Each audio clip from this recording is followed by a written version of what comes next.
So, what if I never left Minardi? What if I did stay for 2002? How well could we really have done after Stoddart enforced me to have so many cost cuts? This includes obviously Badoer as our new driver number 1, Salo as our new driver number 2, and Patrick Lemarie is our test driver. How well can we do in my version of 2002? Well, let's find out. So, assuming I stayed in 2002, I was given an email from Marco Rossi, who was glad to have me back, and gave me the aim to win both championships, which I know I did in a dominant fashion last year, but this year? I don't know, I'm not so sure about really. But in pre-season testing, Minardi still came first, with Patrick Lemarie as our test driver, 7/10 ahead of the team in second, which is very impressive considering we've got a worse technical director this year, worse drivers, worse brakes and worse engines, so to still finish first in pre-season testing is a very good sign. Second place was Ferrari with Heinz Frentzen as their test driver, and Frentzen probably the best test driver we've seen this series. They have a better chassis this year, a Rory Byrne chassis, which they didn't have last year, so they have upgraded in that sense. But they do have Andrew Tilley as their chief designer, and he's not very good, so in the tech race we shouldn't expect Ferrari to be right up there, which can play to our advantage. However, they have got our former commercial manager Stefano Domenicali and both Schumachers as their race drivers, so we've got some very strong opposition from Ferrari. Arrows amazingly finished third in pre-season testing with Mazzacane as their test driver and Marc Genet and Tora Takaki as their race drivers. Now Arrow's third almost certainly due to them having the third best chassis, a Mark Smith chassis. And they still have in this season, so really Arrows aerodynamically are going to be one of the best teams around. As well as having Pat Simmons as the technical director, Arrows are looking in good shape for this year. Stewart were able to finish fourth in pre-season testing with Luciano Berti as their test driver and Damon Hill and Olivier Panis as their race drivers, which you could argue is slightly worse than their pairing of Damon Hill and Mika Salo last year. However, compared to last year they do have better electronics as they've upgraded from Magneti Marelli to Visteon, but aside from that it's pretty much the same Stewart that we saw last year but slightly better. McLaren finished in 5th in pre-season testing with Eddie Irvine as their test driver. So actually I take it back, I think Eddie Irvine might well have been the best test driver we've seen this series. And how Eddie Irvine accepted the test driver role, I'll never know. But McLaren have got David Coulthard and Ricardo Zonta as their race drivers. And their car is very similar to their 2001 car as they have the same chief designer and same chassis, which is an Andy Fleming chassis. And they've got him once again, so it's a very similar McLaren to last year. 6th in pre-season testing is BAR, who have fallen quite away from where they were at the start of 2001, although James Hawkins is their test driver and he is a former EA employee, so very inexperienced there. They also have a largely inexperienced racing driver lineup, as they have Laurent Redon and Stephen Watson, who only have one season racing in Formula 1 each. However, BAR do have a Gavin Fisher chassis, and he's still at the team, so that's definitely going to help them out there. Although it is slightly worse than their Mark Smith chassis they had last year. The upgrade from Petronas to Supertec engines should give them the boost which I'd expect BAR to have after their pace last year. 7th in pre-season testing is Owain Green, our former test driver, driving the Benetton, and Benetton have their race drivers as Bruno Jonquera, who was their test driver last year, and Stefan Sarazan. And Benetton are also using Supertec engines, which could again be a reason why they're slow in testing, as they upgraded from Petronas engines which they had last year, so Benetton's another team which we should expect to be relatively strong later on in the season. Jordan finished in 8th place with Pedro Diniz as their test driver, and Johnny Herbert and Jonah Lacey as their race drivers. Although Jordan have gone from a Rory Byrne chassis in 2001 to a Loke Bigoy chassis this year. And they also have the worst designer on the grid, Andrew Green, so from a chassis and aerodynamic standpoint, Jordan are going to be nowhere. Ninth for this test day is Prost with Thomas Enger as their test driver. Their race drivers are Nick Heidfeld, so we'll finally see him racing in Formula 1, and he'll be alongside Alexander Wurz. They do still have an Andrew Green chassis, and that is the worst chassis on the grid, but they have slightly upgraded their engines from Ford Z-Tex, which they had last year, to Peugeot, so we should expect some pace from them. Sauber finished 10th and second to last in pre-season testing, as their test driver is Gareth Eck, who's a former EA employee, which could explain why they were so slow in pre-season testing. However, their race drivers are Pedro de la Rosa and Alex Minardi, so they do have an alright driver lineup there, but to be honest, Sauber have a very similar team to last year's team, which took them 9th in the Constructors' Championship, with the only real difference being that they've downgraded from Magneti Marellis to Visteons. Now 11th and last in pre-season testing, shockingly, is Williams, and Williams have been historically bad in pre-season testing, but this really is a new low. They have got Neil McEwen as their test driver, the former Ferrari test driver and before that EA employee. But they do have the all-Italian driver lineup of Jarno Trulli and Giancarlo Fisichella, who have both been proving good in previous years. But fundamentally they do have a very similar team to last year, and they got third in the Constructors last year. So they should still alright despite still having a Gabriele Tradozzi chassis.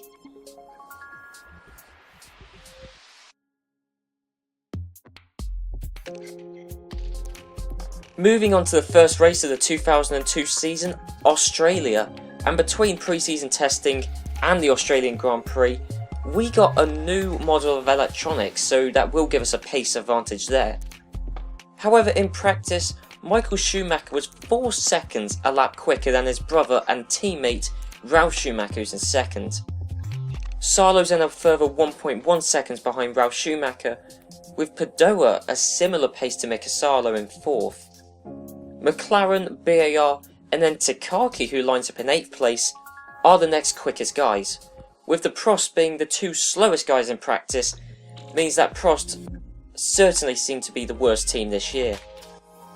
In qualifying it's a similar story to practice really, but Ralf Schumacher has closed up to Michael Schumacher, and both Minardis have swapped places, with now Badoer 2 seconds off of Ralf Schumacher. You've then got Redon in 5th in the BAR, and amazingly Takaki in 6th in the Arrows, which is phenomenal, with David Coulthard 7th in the McLaren, and Marc Genet, our former driver, in the Arrows in 8th. So Arrows are looking very strong. I know they finished 3rd in pre-season testing, but wow, they're doing exceptionally well here. Although Jarno Trulli in the Williams is last though, so no idea what happened to Trulli, especially as Fisichella finished in 15th. Going on to the Grand Prix, and wow, we certainly battled hard with the Ferraris.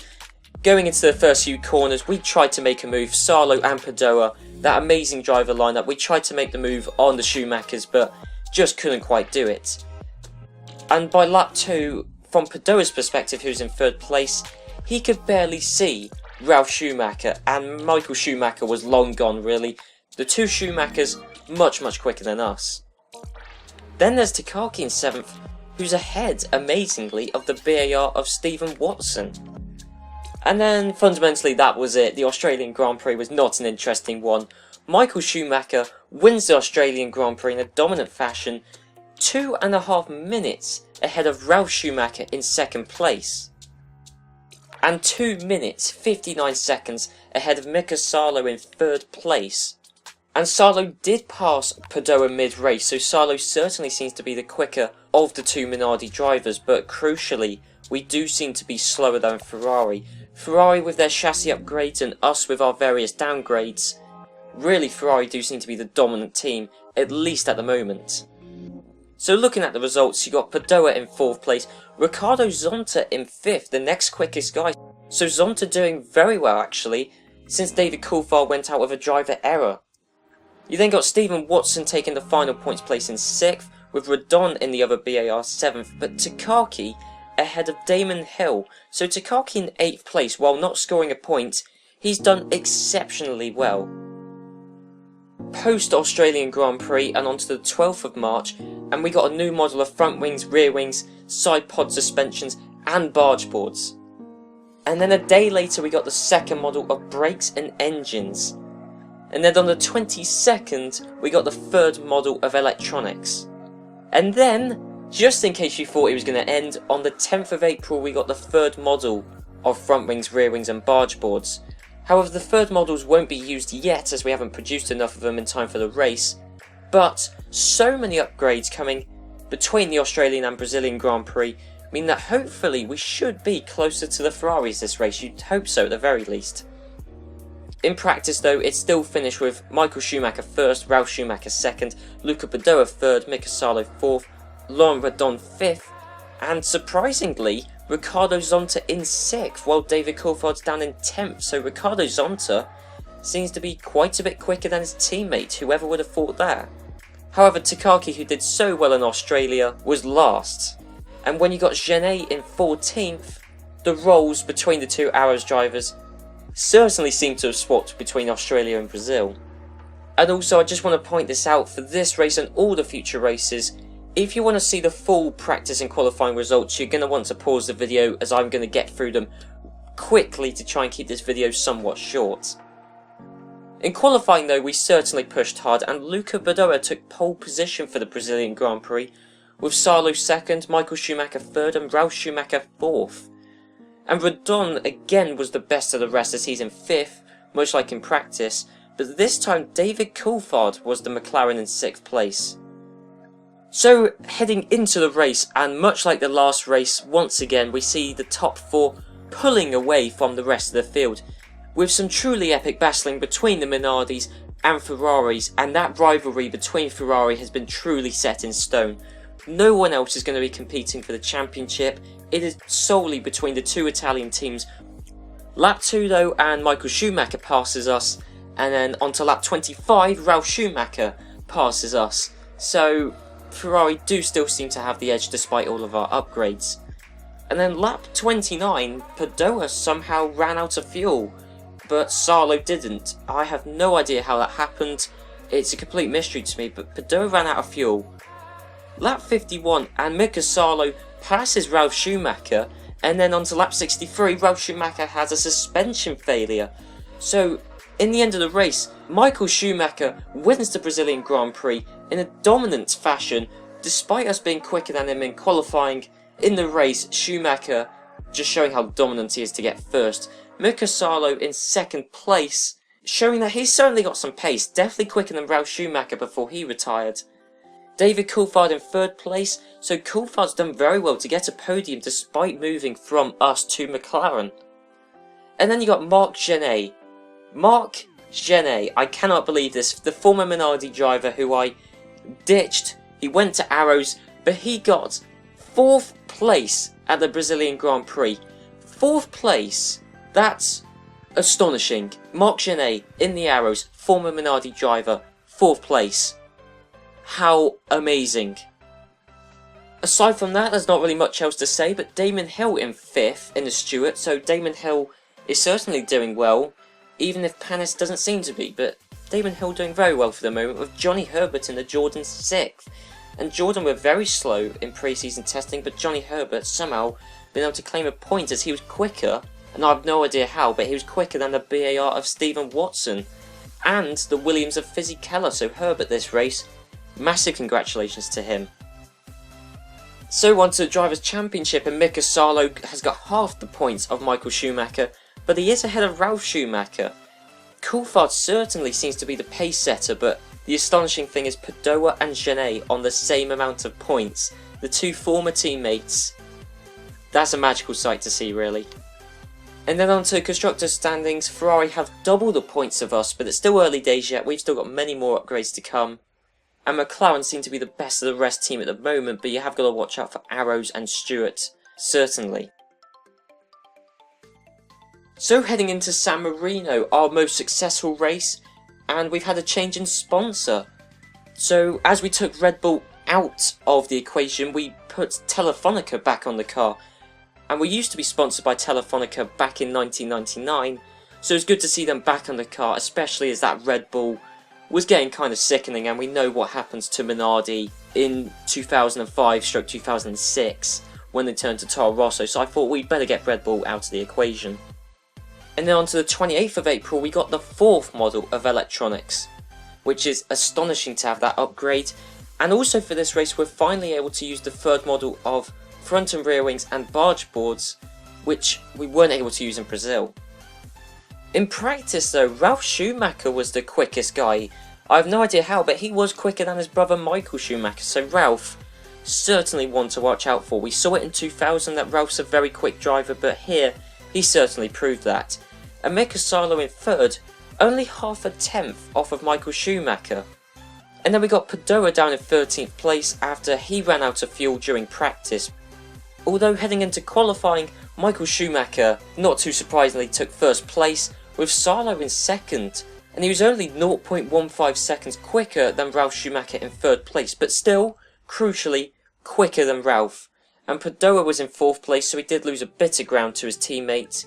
And then right up behind you got Coulthard in 5th and Watson in 6th, so they're certainly, for the moment, the best of the rest. With Genet in 7th, and he's ahead of Zonta in the McLaren and the BAR of Watson, so how Genet has still been able to keep up this insane pace, I'll never know, but Genet doing very well. So into the race, and on board with David Coulthard in 5th place. On board with him, it shows how much quicker the top 4 are than everyone else. Coulthard can hardly see the 2 Minardis and Ferrari, so really no one is going to be challenging the 2 Italian teams in 2002. And lap 2, Ralf Schumacher passes Mika Salo into 2nd place, but fortunately, lap 23 and Michael Schumacher is out with a driver error, which is unheard of from Michael. And then lap 50, Ralf Schumacher has a barge board failure. We are on for a 1-2 finish in Imola in 2002. But then, lap 56, the 3rd consecutive race leader retires. Mika Salo, truly gutting. He won here in 2000, but can't do it again in 2002. Luckily, the 4th leader this race, Luca Badoer, is able to take that lead to the checker flag as he wins the San Marino Grand Prix in Imola. We're going away from that for a second, and Redon passes David Coulthard on lap 60 for 3rd place this race. Meanwhile, Damon Hill in 2nd place this race, so Damon Hill got a better result with the Stewart this year than he did with us back in 2000, but Damon Hill still to take 2nd place. Phenomenal result for him, and Laurent Redon, as previously mentioned, in 3rd place after passing Coulthard near the end of the race. Stephen Watson was able to take 5th place in the BAR, while the last point was taken by Jarno Trulli in the Williams as he was able to outpace Johnny Herbert, which we didn't see back in Brazil, with Bruno Junqueira and Nick Heidfeld the 2 slowest people to complete the race.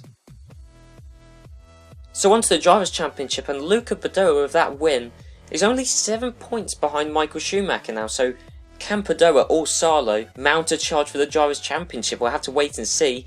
Damon Hill the best of the rest in 4th place, and Coulthard in 5th, so both of those guys are ahead of Ralf Schumacher, but I'm sure that's going to be temporary. So away from the 3rd race and on to the 4th race, Monte Carlo, and on the 7th of May, we got an engine upgrade from 2nd model to the 3rd model of Mugen Hondas, which isn't that crucial at Monaco, but still great to see from our new engine supplier. Then on the 13th of May, we got an upgraded suspension and side pods, but once again, we won't be able to use them in time for the races. We won't be able to manufacture them in time. And then to practice, Michael Schumacher was 1st, the only guy to do a sub 1 minute 20 lap, with the 2 BARs of Redon and Watson 2nd and 3rd. Takaki amazingly in 4th place, and it's a similar story for both Benettons, with Bruno Junqueira 5th and Sarazan 6th. Meanwhile, we got Mika Salo in 20th place, Jarno Trulli 21st, and Luca Badoer 22nd, which really isn't good for both Minardis and Jarno Trulli, who are both exceptionally quick here last year. And really, I can give an excuse to Salo and Badoer. We were still trying to find a setup come the end of practice.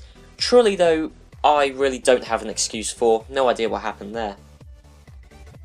So on to qualifying, and Luca Badoer had a suspension failure after doing no laps, so he is going to be starting last in the Monaco Grand Prix, which is a nightmare situation for him.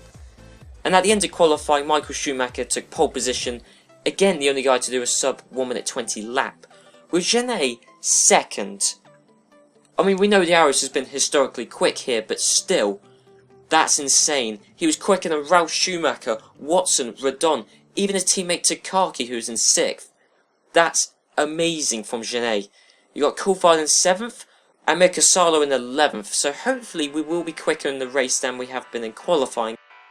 And into the race, I'm heading up towards Lowe's hairpin on lap 1, and Michael Schumacher pulled out a massive gap. But Genet was still holding his own, even though nowhere near Michael Schumacher.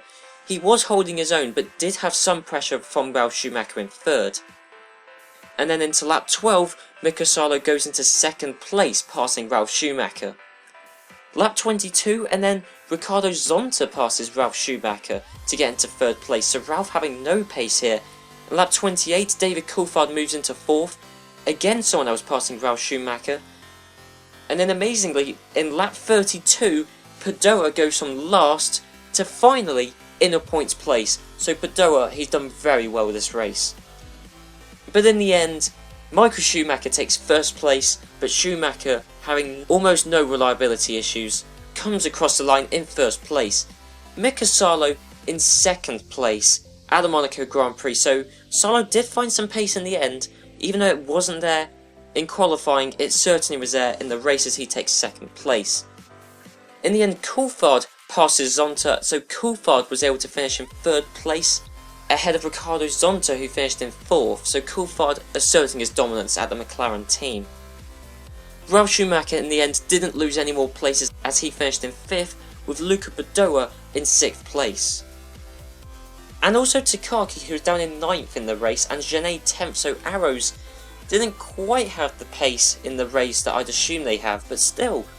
So on to the Drivers' Championship, and that race did wonders for Michael Schumacher as he moves up into 30 points. Mika Salo 2nd in the Drivers' Championship and Luca Badoer 3rd, who combined have the same amount of points as Michael Schumacher. So really, I think unless we finally see some reliability issues from Michael Schumacher, I don't think we're going to be able to beat him in the Drivers' Championship. But again, it's still early days yet. Coulthard is still the best of the rest in 4th, with Damon Hill 5th and Ralf Schumacher in 6th. Ralf Schumacher only on the same amount of points as Damon Hill, but crucially, at least Ralf Schumacher scored 8 points already. And last year you got to think about Heinz Frentzen, also in a Ferrari, no points. So heading into the Circuit de Catalunya at Spain for the 5th race in the 2002 season. And in this race we are able to use the new side pods and suspensions, which were designed before Monaco but weren't produced in time, so we'll finally get the benefit from those new parts. In practice, it's the standard top 6, Michael Schumacher, Ralf Schumacher, Salo and Badoer, the top 4 we've really come to expect, with the 3rd row being taken up by Stephen Watson and Laurent Redon, both BARs there, with Ricardo Zonta in 7th and Marc Genet 8th. Then into qualifying, and both Minardis are able to overtake both Ferraris, with Mika Salo on pole position and Luca Badoer 2nd. But of course that's 1 lap pace, and in consistent race pace we've seen Michael Schumacher can trump us on that. Aside from that, Laurent Redon and Stephen Watson swap places from where they were in practice. Takaki is in 7th. Behind Takaki we've got the Williams and Stewarts making up the bottom end of the top 10. So into the racing action at the Spanish Grand Prix, and going into turn 4, Michael Schumacher pulls off a brilliant move down the inside of Luca Badoer to move up into 2nd place, but he's still behind Mika Salo for the time being. Lap 2 though, and Michael Schumacher passes Mika Salo into 1st, no surprises there really. And then lap 20, lap 21, Badoer and Salo run out of fuel, and I hate to swear, but it's bullshit. There's no way they ran out of fuel. I can prove it to you here. I calculated the fuel out, and Badoer specifically, if we go on Badoer's fuel figures, he should have had over a litre of fuel spare on lap 20. So how could he run out of fuel on lap 20? So well done Gustav, Brunner, you've done really well back at the team, or unless it was Honda's fault, in which case, well done Honda, we never had this from Ford or from Mercedes, at least whenever we did it was always my fault, but now Honda, well done. But anyway, lap 53, we do have some good luck. Michael Schumacher has a driver error, which extremely rare to see for Michael, although we have seen it a couple of times this year already.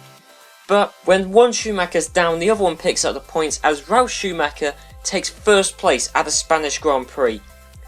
Marc Genet in the Arrows is 5 minutes 54 seconds behind, but despite that he takes second place. And then Damon Hill, another one of our former drivers in the Stewart, who came from 9th place on the grid, is able to take third and the final podium spot, so well done Damon Hill. Below him we've got Sarrazin in 4th, so Sarrazin has done very well in the Benetton to take 4th place. Jarno Trulli in 5th in the Williams, so a decent result for him there, and Jean Alesi in the Jordan picks up the last points playing position, and amazingly only 7 guys finished the race, with Alexander Wurz the slowest person to still be left running at the end of the race, but in a Prost, it's no surprise Wurz was the slowest. Moving away from Europe, we find ourselves in Canada, although just before the Canadian Grand Prix on the 7th of June, we did get another new model of front and rear wings and barge boards, but again, they aren't used in this race, we just cannot manufacture them in time. However, on the 8th of June, a day later, we did get the third and final model of Brembo brakes. But obviously Brembo slightly letting us down here as this is their best model of brake and it's not as good as we saw from AP, but it's still a decent model of brake nonetheless. In practice, it's just the usual story, Michael Schumacher, Ralf Schumacher, Salo, Badoer, but next to Badoer is a former teammate of his, Marc Genet. Genet cannot stop surprising me in 2002, and Ricardo Zonta doing very well to take 6th place in practice and massively outperforming David Coulthard as Coulthard's down in 12th. Moving into qualifying, and it's a very similar story to practice, Michael Schumacher's dominance as he's 2.8 seconds a lap ahead of Ralf Schumacher in 2nd. Then it's Mika Salo, Luca Badoer, Stephen Watson and Laurent Redon, so a very familiar top 6. However, this time David Coulthard is in 7th place as he's outpaced his teammate Ricardo Zonta to get into 8th. One of the interesting things is Jarno Trulli in the Williams is down in 21st place, and he's between the two horrifically slow Prosts as Heifeld's in 20th and Wurz is in last. So how Trulli's found his way down there is a complete mystery, especially as they got the Supertec engines at a track which is quite reliant on engine power. But into the race though, and down at the hairpin which leads to the run back to the start finish line, and David Coulthard goes down the inside of Laurent Redon as Redon runs out wide, so Coulthard is able to take 6th place and into a points paying position for the time being. We've seen a few overtakes down there in the past and Coulthard's added another one to that list. Lap 4 and Takaki's out with a driver error and he is really paling in comparison to Genet so far this season. But then for the next 65 laps, pretty much nothing noteworthy happened, and in the end it was a dominant victory for Michael Schumacher as he won the Canadian Grand Prix, 41 seconds ahead of Ralf Schumacher, so his teammates in 2nd place, a 1-2 for Ferrari in Canada. And then Ralf Schumacher proving how dominant Ferrari were as he was just shy of 3 minutes ahead of Mika Salo in 3rd place. Mika Salo's teammate Luca Badoer was down in 4th, with Coulthard moving up into 5th place in the end, and Ricardo's on to 6th, after both BARs retired, Watson with a driver error and Redon with a bargeboard failure.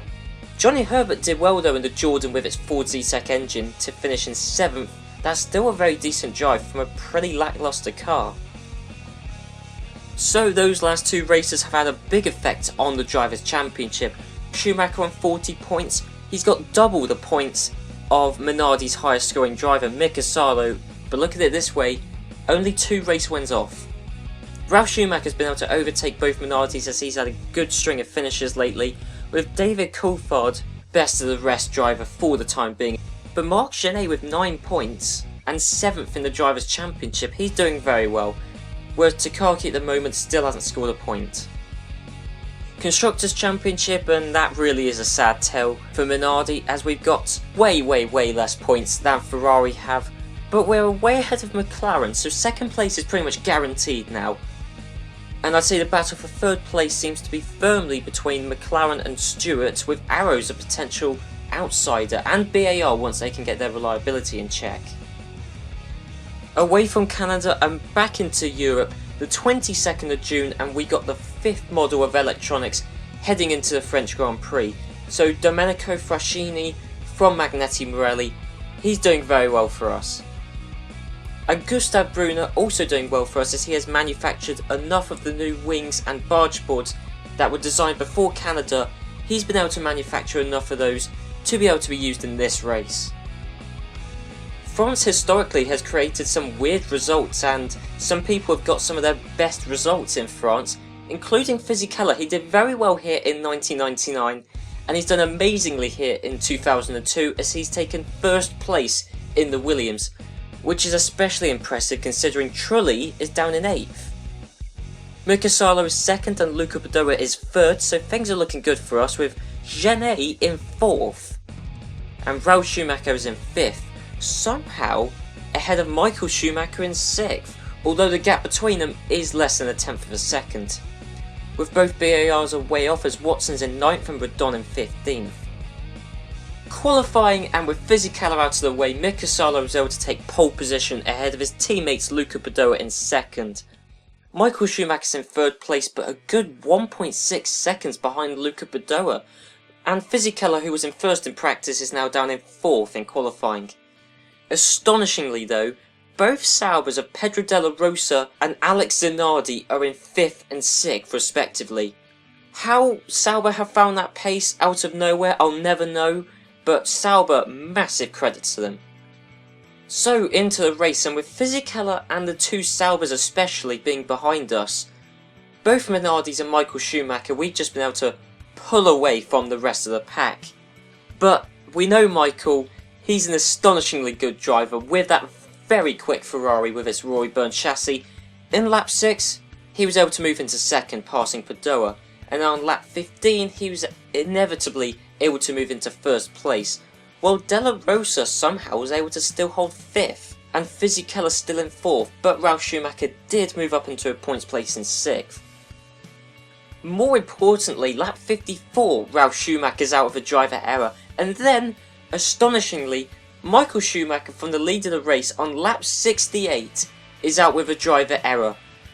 And with both Ferraris out and not scoring any points this race, Mika Salo has been able to take his first win of the season here in France, and Luca Badoer will follow him in 2nd place. And Minardi won 2 in 2002, and with us scoring the full 16 points and Ferrari scoring none, that's definitely going to help in the Constructors' Championship. In 3rd place is Giancarlo Fisichella, so he's done very well and has finally scored some points in that Williams, so Fisichella doing very well all of a sudden.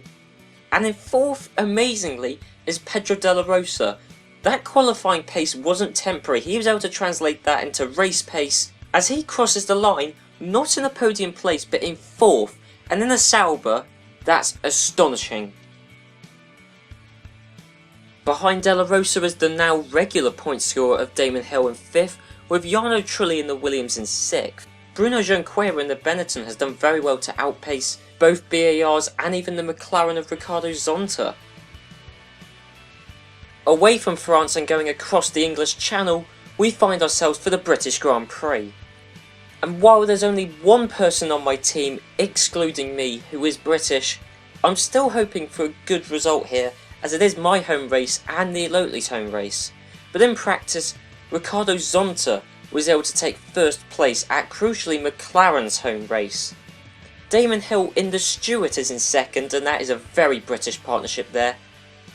Ralf Schumacher was able to finish the session in 3rd place ahead of his teammate Michael Schumacher, who's down in 5th, and Michael Schumacher in the Ferrari was outpaced by Tora Takaki in the Arrows, so Takaki is finally coming into his element in that Arrows.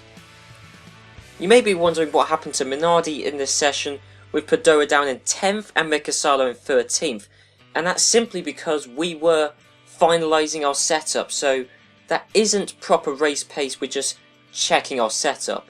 That doesn't provide an excuse for David Coulthard though, and as to why he is all the way down in 21st.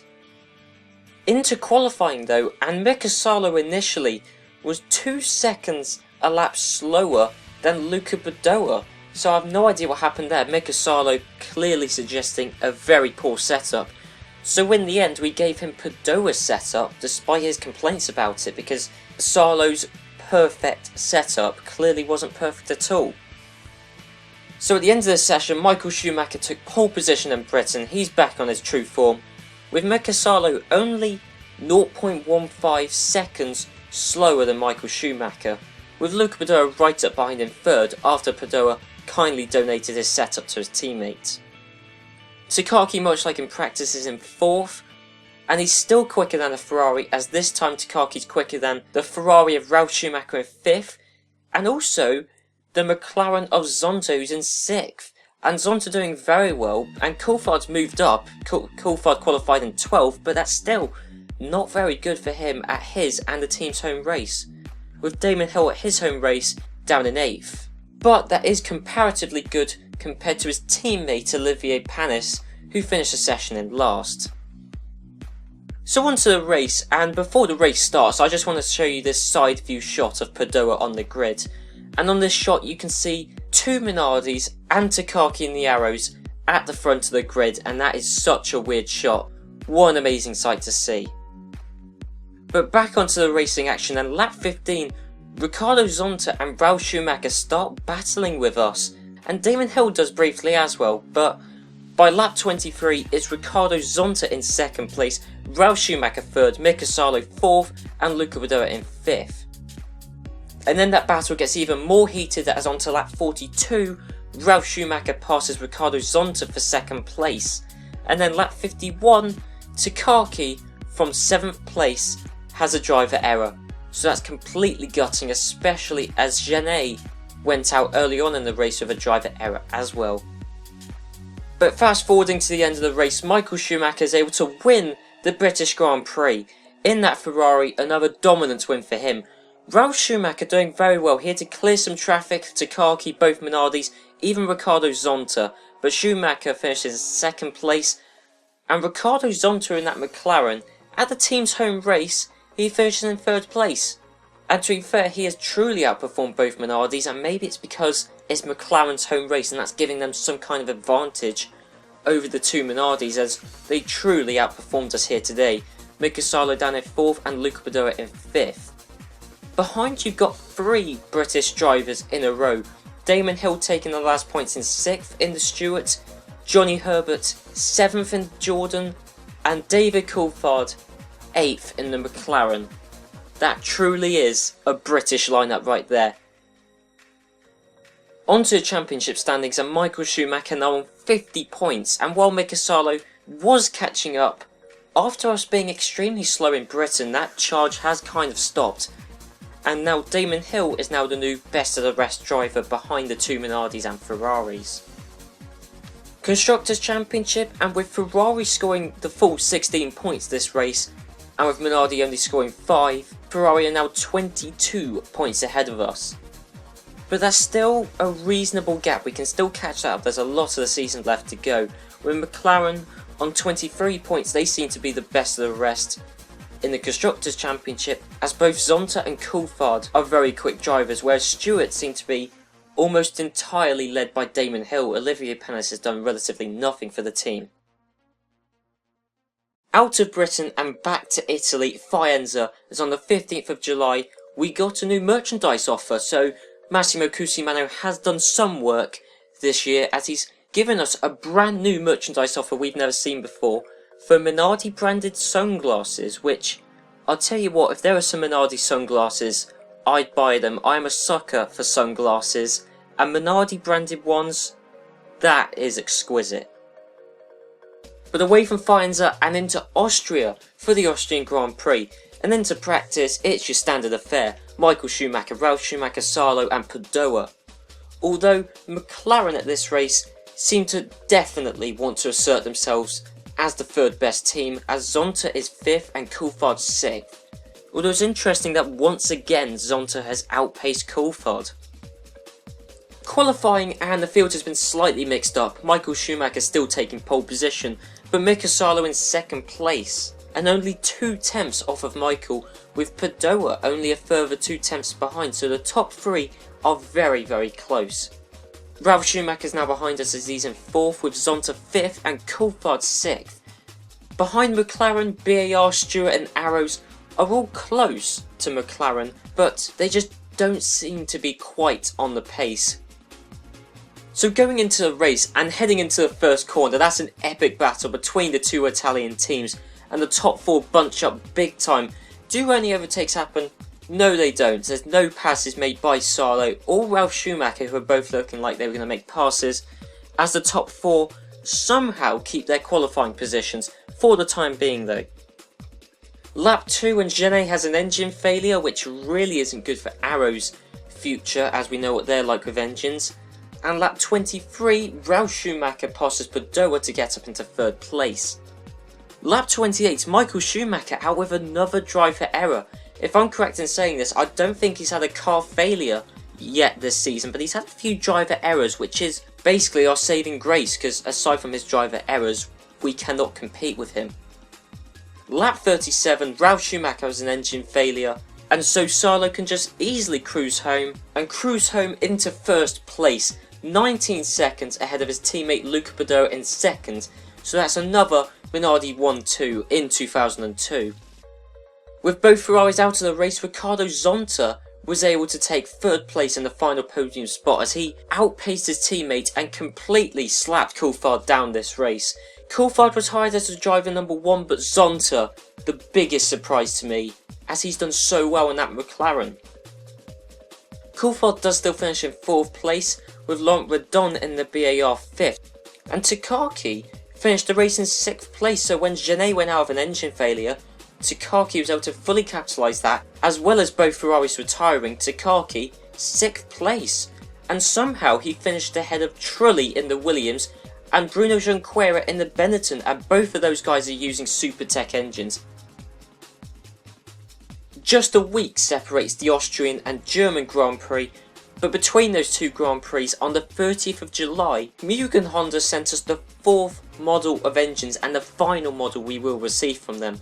So while Mugen Honda not quite as good as Mercedes, they've still sent us 4 models of engines, so Mugen Honda, they've done very well.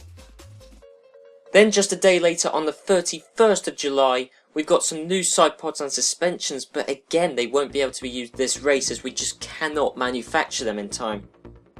Into practice, it's the usual affair, but despite the importance of a powerful engine on this track, Riccardo Zonta still got 5th place, and then both Stewarts got 6th and 7th, with Panis being the quickest of the 2. And when you've got teams behind like Williams and Benetton who are using Supertec engines, how on earth has Zonta and both Stewarts been able to outpace them? Into qualifying, and Michael Schumacher took pole position for the German Grand Prix, 1.5 seconds ahead of Mika Salo, but I cannot help feeling, if we had Mercedes engines with their extra power, I just can't help feeling we'd at least be very close to Michael, maybe even quicker. Ralf Schumacher lines up in 4th as Luca Badoer was able to outpace him, and by quite a way, 1.5 seconds. Laurent Redon and the BAR Supertec was able to take 5th place, although having said that, Stephen Watson somehow wasn't able to utilise that power, as he qualified behind both McLarens, so Watson lines up in 8th for the race.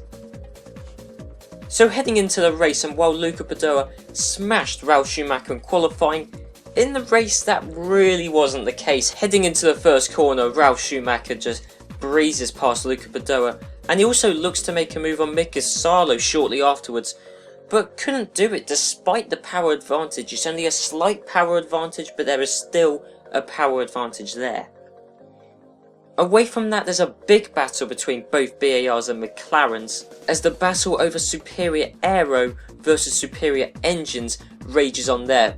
BAR with the engine advantage, McLaren with the aerodynamic advantage.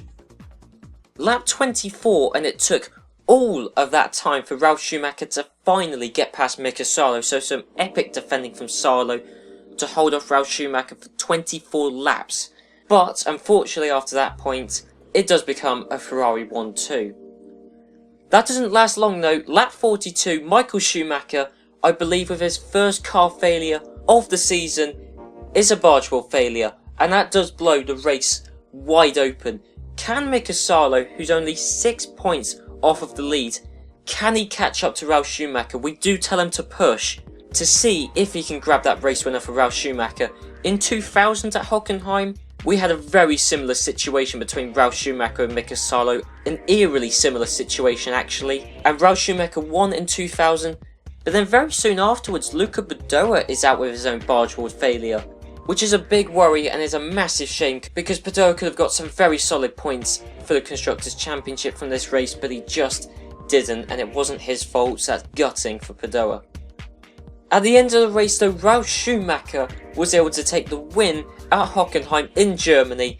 His epic battle with Mika Salo, he won out there, but Mika Salo was only 12 seconds behind in the end. So on both occasions that Ralf Schumacher and Mika Salo have fought between each other at the German Grand Prix, on both occasions Salo's lost out.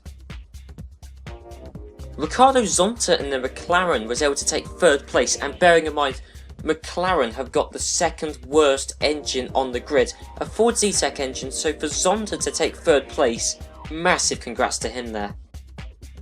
Damon Hill and the Stewart took fourth place, which considering again Stewart have a very underpowered engine, the Peugeot engine, how Damon Hill, at a track where engine power plays the biggest importance, how Damon Hill was able to take fourth is astonishing, ahead of Bruno Junqueira, who took fifth place in the Benetton, which has a Supertec engine, and ahead of Trulli, who's in 7th, and Sarrazin, who's in 8th. But Johnny Herbert was able to split both Benettons, and Johnny Herbert took the final point from the race as he finished in 6th place in the Jordan. On to the championships, and wow, these past few races have had a massive effect on the championships. Mika Salo now only 1 point behind Michael Schumacher. Michael's on 50 points, Mika Salo 49, so once again Michael Schumacher is going to be battling with another driver called Mika. Ralf Schumacher though is only 10 points behind his teammate and brother, so Ralf Schumacher is also mounting a solid charge for the Drivers' Championship. We'll just have to see how Michael's reliability pans out, because that's going to be fundamental to whether he wins the championship or not. Constructors' Championship and Minardi are now within 10 points of Ferrari. This Constructors' Championship is heating up big time. But below Minardi, all the other teams have got less than half the points of us. McLaren, 34 points. They are truly the third best team. We've seen it on track and we're seeing it in the championship standings. Away from the Hockenheim track and with its extremely long straights, we head to Hungary, which is pretty much the exact opposite track. But crucially at this track we were able to use the new side pod and suspensions which were designed before the German Grand Prix. They have finally been manufactured and are being shipped to Hungary along with the rest of the team. Practice ended and this was kind of a weird transition period for us to using the new parts, and that's why Badoer was down in 5th as he had a temporarily compromised setup as a result of the new side pods and suspensions being tested on only one of the cars. Aside from that, it was a largely usual practice session, but Stephen Watson did finish in 4th place, showing that BAR have finally found some pace and they are definitely catching up to the rest of the field as the season goes on. Qualifying, and it's Michael Schumacher first, Ralf Schumacher second, but Ralf Schumacher is only half a tenth quicker than Mika Salo in 3rd, and Luca Badoer is able to do something in qualifying as he's in 4th, ahead of both BARs who are in 5th and 6th, this time led by Laurent Redon. On to the race, and from lap 2 onwards, Genet is in last place, so Genet finding his usual spot that he was in quite a lot last year, but Takaki's in 12th, so Takaki firmly beating Genet here in Hungary. And I have no idea what's going on with the 2 Arrows drivers, because in every single race, one of them will be quick and the other one will be extremely slow. I don't know why they can't both be quick or both be slow, they're just very inconsistent like that. Way further into the race, and on lap 47, Laurent Redon retires from 6th place, and that's due to an error on his part, not a car failure. But lap 68, right near the end of the Grand Prix now, Ralf Schumacher has an electronics failure, so the Magneti Marelli's going on his car, and bearing in mind we use Magneti Marelli, so that's a slight concern for us. And on lap 72, Badoer retires, not with an electronic failure but with a suspension failure, so that brand new suspension we fitted to his car, not really doing the job. Again, much like last year, is it Oatley, is it Gustav Brunner? I don't know who's causing these reliability issues, but we haven't seen too many of them this year, so that's fine. As Michael Schumacher wins the Hungarian Grand Prix, scoring 10 points for Ferrari, but crucially 10 points for him in the Drivers' Championship. Mika Salo takes second, so he's only being outscored by 4 points in the Drivers' Championship, so he's only 5 points behind Michael Schumacher now, but Ferrari have outscored us by 4 points in the Constructors' Championship. So things are starting to go back in Ferrari's favour again. Finally, David Coulthard takes up the last podium place in that McLaren as he's able to take 3rd place. So David Coulthard doing very well, and that move to McLaren is paying off surprisingly well. Damon Hill in the Stewart is 4th with Olivier Panis 5th. So Olivier Panis finally finding some pace in that Stewart and was quicker than Jarno Trulli, who took the final points place in 6th. With Heifeld in the painfully slow Prost nearly getting a point as he finished in 7th place, and Heifeld, who's still on his debut year in Formula 1, was quicker than Alexander Wurz and even the Sauber of Pedro Della Rosa. So before we head off into Belgium, the 22nd of August we get the 5th model of front wings, rear wings and barge boards. And then just 3 days later we get the 6th and final model of Magneti Marelli electronics. So we've got quite a lot of upgrades between Hungary and Belgium, so things are looking good for us, and hopefully we should be relatively close to Ferrari now. In practice it's a predictable top 4, I don't really need to go through it, but both BARs now are 5th and 6th, with Redon leading the way, as BAR now seem to be the 3rd quickest team, as they, or to be honest more likely Supertec, are catching up on the rest of the field. We've seen Supertec in previous years be very slow at the start of the season and then be very quick at the end of the year. That's what we've seen from Williams in previous years, and it's what we're seeing from BAR now. In qualifying, Michael Schumacher takes pole position, Ralf Schumacher 2nd. I don't need to go through this, but I'm going to anyway. Salo 3rd, Luca Badoer 4th. Badoer is 2.2 seconds behind Salo, as Badoer wasn't using the new front wings, rear wings and barge boards, as only 3 were made, but he will be able to use them for the race, as just about enough were made for them to be usable for the Belgian Grand Prix. Between practice and qualifying, both BARs swap places, as they seem to always swap places, and behind both BARs, both Williams have also swapped places, as Fisichella is now faster than Trulli. So on to the racing action, and at the start of the race, Mika Salo passes Ralf Schumacher to get into 2nd place, and that's not long before Ralf Schumacher has a driver error on lap 7.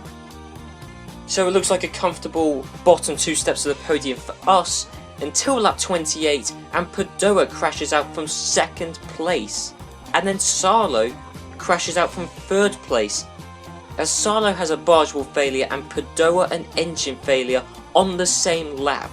Now we did fit new parts, why they both had car failure issues and why they were on the same lap, I have no idea. And also Salo retired using the newly designed barge board, which is gutting. We might have to retract that or make some modifications to it, so I'll get Gustav Brunner to look into why the new barge board has failed for Mika Salo. And although we retired, it really wasn't uncommon. Only 4 people finished the Belgian Grand Prix, and Michael Schumacher, annoyingly and rather predictably, as he has supreme reliability over pretty much everyone else we've ever seen this entire series, is able to win the Belgian Grand Prix. Jarno Trulli is able to survive the carnage in 2nd place, 8 minutes 20 seconds behind Michael Schumacher. Damon Hill, who's been a very regular point scorer, is in 3rd place and takes the final step of the podium, as he's just shy of 10 minutes off of Michael Schumacher. Pedro Della Rosa in the Sauber is the last finisher in 4th place, But still, the 5th and 6th place men, they still take the points, with Alexander Wurz being the last guy to retire. He's in 5th place, and he got 2 points of Prost, so Prost have finally scored some points. And 2 points, that's a decent amount for a team which is so painfully slow this year. And Ricardo Zonta, another regular point scorer, is the second to last guy to retire from the Belgian Grand Prix. He's in 6th place and is able to take 1 point from McLaren. So on to the championship standings, and Michael Schumacher, with that win today, he's been able to pull out his lead in the Drivers' Championship by a further 10 points, 15 points now ahead of Mika Salo. And with only 4 races to go, it looks like Michael Schumacher will take the Drivers' Championship. Below that, Damon Hill is the best of the rest drivers, as he's been so consistent with his point scoring this year. Ahead of both McLaren drivers who are very similar on points, Ricardo's on to being the surprise driver this year for me. With Jarno Trulli just behind both McLarens, and bearing in mind I wanted Jarno Trulli for this year until he went to Williams instead, and I bet you he wishes he was in that Minardi right now. Lower down the Drivers' Championship, we've got lots of drivers on just a few points. Johnny Herbert, Junqueira, Panis are the surprise drivers who are on a very few points. Fisichella as well only on 4 points, and we've still got 2 drivers on no points. Heidfeld, as he hasn't been as lucky as Alexander Wurz has, and Zanardi, who's carrying on his trend of being extremely poor in this F1 Manager series. So into Italy, the Italian Grand Prix, the team's home race, not to mention Massimo Cusimano's home race, and Luca Badoer's home race. So this is a key Grand Prix for the team. And in practice, after Badoer's engine failure in Belgium, he had to use an older engine in practice and for the upcoming qualifying session to save engines. So Badoer is going to be down on power in practice or qualifying, and that is why he's 9/10 of a second slower than Mika Salo. Aside from that, we got Schumacher first, and bearing in mind it's also Ferrari's home race, so really the rivalry between the 2 Italian teams in Italy is going to be extraordinary. Behind the 2 Italian teams, both BARs are predictably just behind, as they've got Supertec engines, and the other Supertec runners just don't seem to be able to keep up with the BAR team, and McLaren with their Ford Z-Techs are really dropping behind. Takaki though didn't set a lap time, so the suspicion is that he's run out of engines. Into qualifying, and the grid is pretty much ordered by each team's engine power. So it's both Ferraris, and then it's both Minardis, who obviously have Mugen Hondas, then it's both BAR's, Williams, and finally both Benettons, who all have Supertec engines. But below them it's just a mishmash really. Takaki with the least powerful engine somehow qualified 14th, but this time Genet didn't complete qualifying, so maybe now Genet's the one who's being shortchanged with the engines. So on to the race, and Genet starts the Grand Prix in first place, and Michael Schumacher is able to gain massively from that, so Genet really not helping out his old team there. As Genet just is able to hold everyone up. I think Genet's intention was to hold up Michael Schumacher as well, but Schumi went through Genet, and then Genet held up everyone else. But fortunately for us at least, Genet does go off at the first corner after his engine expires. And then, slightly surprisingly, at the same chicane just later on, Takaki spins out as well. So Arrows seemingly have run out of engines, and their season is done. Ended at Italy. Lap 27, and Mika Salo has a very rare, and for us, unavoidable tyre failure. Lap 38, and Ralf Schumacher at his team and his electronics supplier's home race has an electronics failure, ironically. But then away from that, Michael Schumacher predictably and dominantly took the win at Italy. And speaking of which, Luca Badoer does take second place, so it's a very emotional moment for Luca Badoer, second place at his home race. Finally, the final step on the podium is taken by Laurent Redon, as he's able to take third place in the BAR. Damon Hill finished the race in fourth, another points finish for Damon Hill, as he finishes in fourth despite using the Peugeot engines. And then you got Ricardo Zonta in fifth using the Ford Z-Techs, and the same for Johnny Herbert, who finished the race in sixth. Nick Heidfeld in the Prost again finished 7th, so he's getting very unlucky. He's doing well, there's no doubt he's doing well, especially as it's his first year in Formula 1, but once again he just misses out on points. Away from Monza, but still staying in Europe for the European Grand Prix at the Nürburgring circuit, and in practice Mika Salo finished in first place, half a tenth quicker than Michael Schumacher in second, so wow, we're actually finding some pace this year, and Luca Badoer is in third as he's ahead of Ralf Schumacher in fourth place. Behind Ralf Schumacher you got Stephen Watson in fifth, Fisichella sixth, and Bruno Junqueira in seventh. And Bruno Junqueira doing very well in that Benetton as he's somehow ahead of Trulli, the McLarens and lots of other quick guys. Qualifying, it was Michael Schumacher who took pole position, 2 seconds a lap quicker than Badoer in second. So where Schumacher found that pace from, I'll never know, but that is extraordinary pace. Mika Salo's then in third with Ralf Schumacher fourth, and Sarrazin in the Benetton in fifth place. So Sarrazin doing very well. We haven't seen much pace from him either this year or last year, but he's done very well in qualifying here, and he's ahead of Stephen Watson in sixth. So into the race, and Mika Salo dropped from third place all the way down to 11th, and that was purely because of Alexander Wurz as he jumped the queue. So as Michael Schumacher and the column of cars next to Mika Salo got away, Salo didn't, as he was held up by Wurz and so moved down to 11th place. Lap 8, and somehow the top 4 is Ralf Schumacher in first, Badoer second, Michael Schumacher third, no idea what happened there, and then Mika Salo had recovered from 11th place to 4th. Lap 12 though, and Michael Schumacher gets into second place. Lap 45, and Ralf Schumacher is out with a suspension failure, and after that Badoer is only 4 seconds behind Michael Schumacher. Can we actually outpace him? We haven't seen it all year. We've never been able to outpace Michael Schumacher. Ralf occasionally, Michael never. Can Luca Badoer, of all people, outpace Michael here?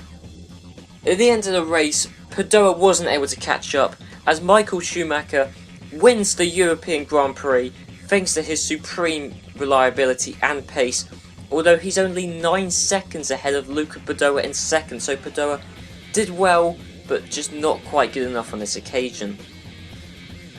Mika Salo isn't too far behind as well, only 28 seconds behind Michael Schumacher, and if Salo wasn't held up by Wurz, who knows where he'd be. Zanardi in the Sauber is able to take 4th place. He's the second to last finisher, and Zanardi hasn't been very quick this entire series since 1999. But 4th place in the Sauber, that is very good for him. With Alexander Wurz in the Prost 5th. How on earth he deserves that after what he did to half of the grid at the start of the race, I will never know. But one thing I will give Prost this year, they do seem to have good reliability, and on a couple of occasions that has given them points. But as you can see on the TV graphic, Wurz was doing laps 20 seconds a lap slower than Zanardi. So no idea what happened there with Wurz, to be honest, but he doesn't deserve 2 points.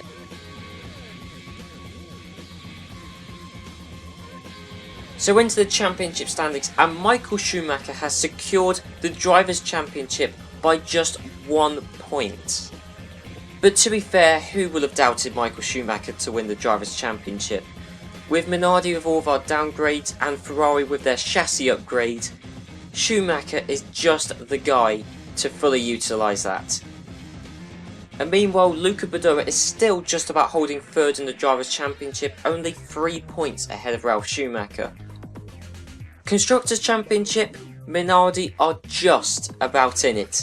With 2 races to go, we can mathematically just about take the Constructors' Championship, but as much as it pains me to say, I don't think we're going to be able to take it this time, which is completely gutting.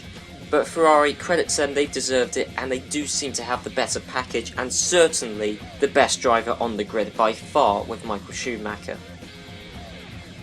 So away from the European Grand Prix and away from Europe as a whole as we're into Malaysia, and in practice for the Malaysian Grand Prix, Michael Schumacher took first place. No surprise there, but somehow he was 8 seconds a lap ahead of the second place man, who is Stephen Watson. So Stephen Watson to take second place, massively impressive there, but Schumacher's dominant pace, wow. Ralf Schumacher is able to take third place after he was so much slower than his teammate and brother, with Mika Salo 4th and Badoer 5th, Coulthard rounding out the top 6 in 6th, with Johnny Herbert impressively in 7th, especially as his teammate Jean Alesi is in 20th. Qualifying, Michael Schumacher is first, which is no surprise once again, but he is 2 seconds a lap slower than he was in practice, with Mika Salo this time in second place, but still a full 2.7 seconds a lap slower than Michael Schumacher. Behind us, Badoer in third as he's once again outpaced Ralf Schumacher in qualifying, with Laurent Redon 5th and Damon Hill 6th, with Watson, who was second in practice, down in 7th in qualifying, and Coulthard all the way down in 14th place. But speaking of Coulthard, Ricardo Zonta has done no laps in qualifying, and so it looks like once again that McLaren have run out of Ford Zetec engines before Jordan have, which is weird to say the least. And then, as you can see, that was definitely confirmed that he's run out of engines as he slid off the track during the race. However, we do only have 3 people not starting the Malaysian Grand Prix, which is much better than the 8 people who didn't start the Grand Prix last year. Lap 19 and Ralf Schumacher passes Mika Salo to get into second, but lap 50 though and Mika Salo repasses Ralf Schumacher to get back into second place. And then lap 54, Badoer goes out with a suspension failure, which I coincidentally captured on the TV cameras, sheer coincidence, but Badoer, just as I tune on the TV, is hovering in midair and goes out with a suspension failure. How extremely unlucky is that? At the end of the Malaysian Grand Prix, Michael Schumacher wins once again to take his 10th win this season. Behind Michael, it is an epic battle for second place, with Mika Salo only 3 seconds ahead of Ralf Schumacher in the end, as Salo takes second and Ralf Schumacher takes third. So unlike in Germany, Mika Salo has won out on this battle against Ralf Schumacher.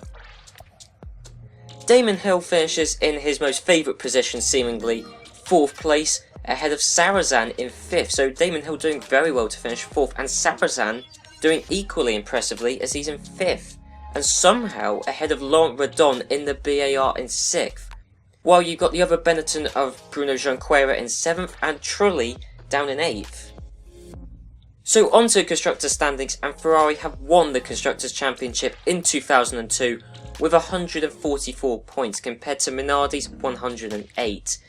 And really, what can I say, Ferrari, they've got a really good package. Michael Schumacher's a dominant driver. I seriously reckon if Ferrari didn't have Michael Schumacher, if they had any other driver, apart from Häkkinen obviously, I reckon we could have won the Constructors' Championship. But Schumacher is way too good compared to everyone else bar Häkkinen. So, the last race of the season, Japan. And there's not really a lot to play for in the championships here, as Michael Schumacher's already won the Drivers' Championship and he was the quickest in practice, and then Ralf Schumacher was second in practice, Badoer in third, but over 2 seconds a lap slower than Michael Schumacher. And Mika Salo's down in 4th, and that's slightly odd as normally Salo's quicker than Badoer, but Salo is using a 2nd model engine today, as we have a slight shortage of 4th model engines, but he will be using the 4th model engine in the race, but not in practice or qualifying. In qualifying, Badoer set a sub 1 minute 40 lap to take pole position for the Japanese Grand Prix. Mika Salo only half a tenth behind in 2nd place, which is very impressive considering Salo's got a much less powerful engine. Michael Schumacher then lines up in 3rd with Ralf Schumacher once again in 4th. Stephen Watson this time is in 5th and David Coulthard in 6th. This time though, Minardi didn't do a lap in qualifying along with Genet, Takaki and Zonta, so Minardi we know for a fact won't be taking part in the race, whereas so far both pros do seem to be going for the moment despite Heifeld not doing a qualifying lap in the Malaysian Grand Prix. So into the race, and Ricardo Zonta and Alexander Wurz jump the start. Wurz doing that 3 races in a row now, which is getting very annoying.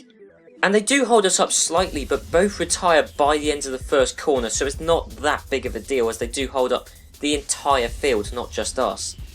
David Coulthard also retires this race in the most gutting of fashion, qualifying so highly, but we saw Zonta has run out of engines and Coulthard has also done that, and I don't know why McLaren can't make their Ford Zetec engines last as long as Jordan can, but it's just the nature with the McLaren team or their relationship with Ford Zetec. And then later on, Wirtz in the Prost also retires with an engine failure, so Wirtz's season has also ended prematurely.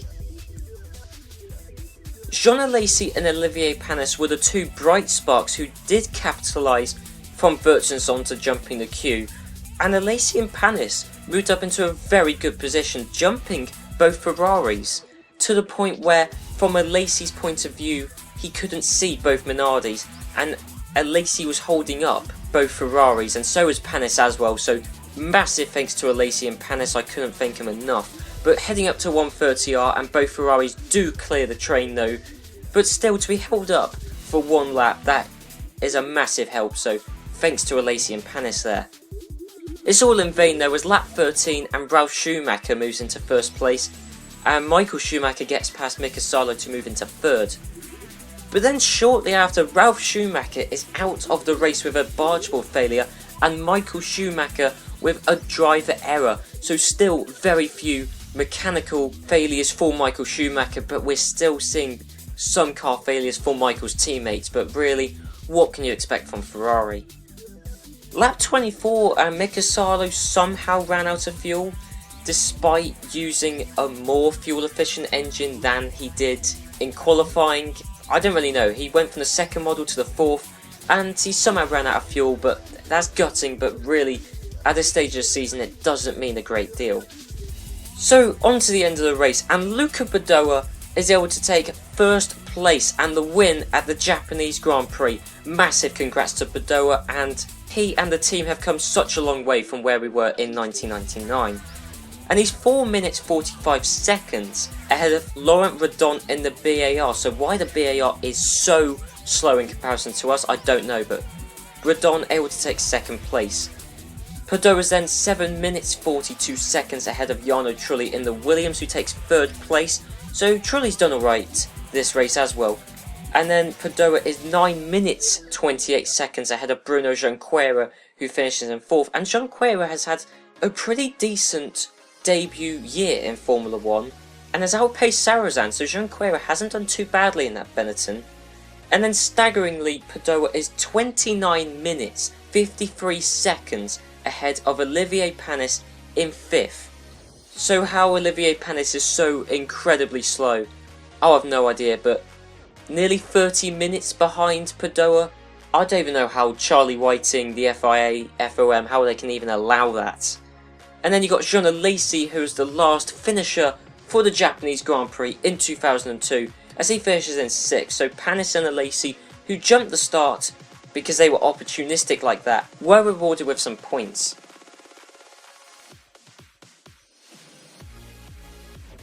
So that's it, the end of the year, the end of the 2002 season. If you've watched this entire video, wow, I cannot thank you enough. I think this video is going to be about an hour long, my reckoning at the moment. But anyway, just a bit more left to go now. The tech race, and it seemed like it was going to be between Minardi and Ferrari. McLaren were competing at some point, but in the end, Ferrari definitively won the tech race, and by how quick they were this year, there's no surprise there.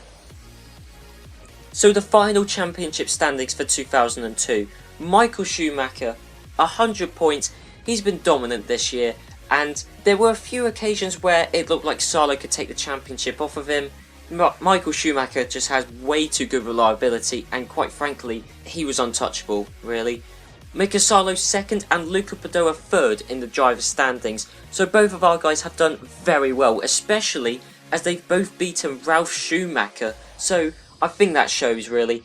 If Ferrari didn't have Michael Schumacher, I think we could have won both the drivers and constructors standings, so really, once again, it's just our arch nemesis Michael Schumacher getting in the way of things once again. Damon Hill in the end was the best of the rest driver in 4th place, as he had very good reliability, actually eerily good reliability, with Ricardo Zonta in 5th and Coulthard 6th. And all the drivers this year scored a point apart from Nick Heidfeld, and that is gutting, but to be fair, I believe Wirtz only got 2 points finishes all year, and both of those were just because so many other people retired. So really, Wirtz's 4 points were gifted to him. Heidfeld, on a few occasions, finished in 7th, but never quite in the points.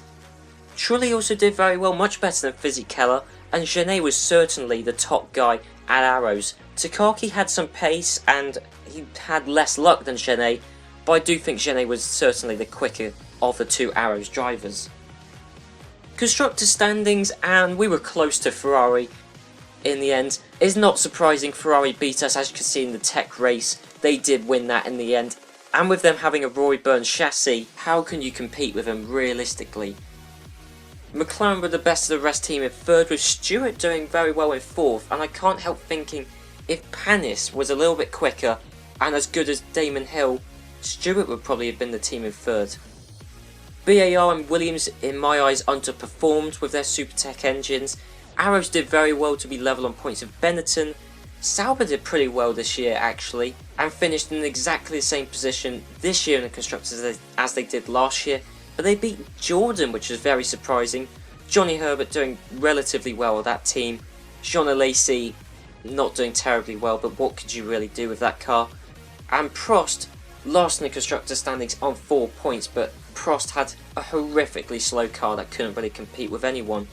But this has been the only season, all series, where all the teams have scored points in one individual season. Managers Championship, and Jean Todt took the Managers Championship dominant fashion, so he's won that 2 of the 4 years we've seen this series.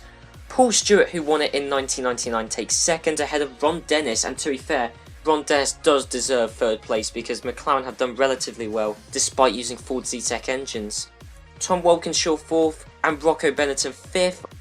Craig Pollock and Peter Sauer finished just ahead of me as I finished in 8th in the Managers Championship, but to be fair, Paul Stoddart enforced me to make cost cuts. I made cost cuts and I didn't meet Marco Rossi's objectives as well, so to be fair, I'm not going to blame the game. I definitely think I should be down in 8th. And I'm not going to lie, Alain Prost, Frank Williams and Eddie Jordan really didn't do very well this year. Frank Williams did alright to be fair, but Alain Prost and Eddie Jordan really didn't do very well. Anyway guys, and that is it. I'm not going to do any F1 Manager videos. Do not ask me for a season review on the 2003 season because that is just not going to happen. I don't even know what signings the teams made, so I couldn't do the 2003 season if I wanted. But if you watched this whole video, I'm staggered, absolutely staggered. Even if you watched it through multiple sittings, I'm very, very grateful. And that's it, that is the F1 Manager saga done. We're not going to see any more into the future, that's it. You can gush over the last 4 seasons if you want. And I'll see you guys next time for my future series, which will be replacing this one, which hopefully should be coming out very soon. So I'll see you guys for it. So I'll see you then.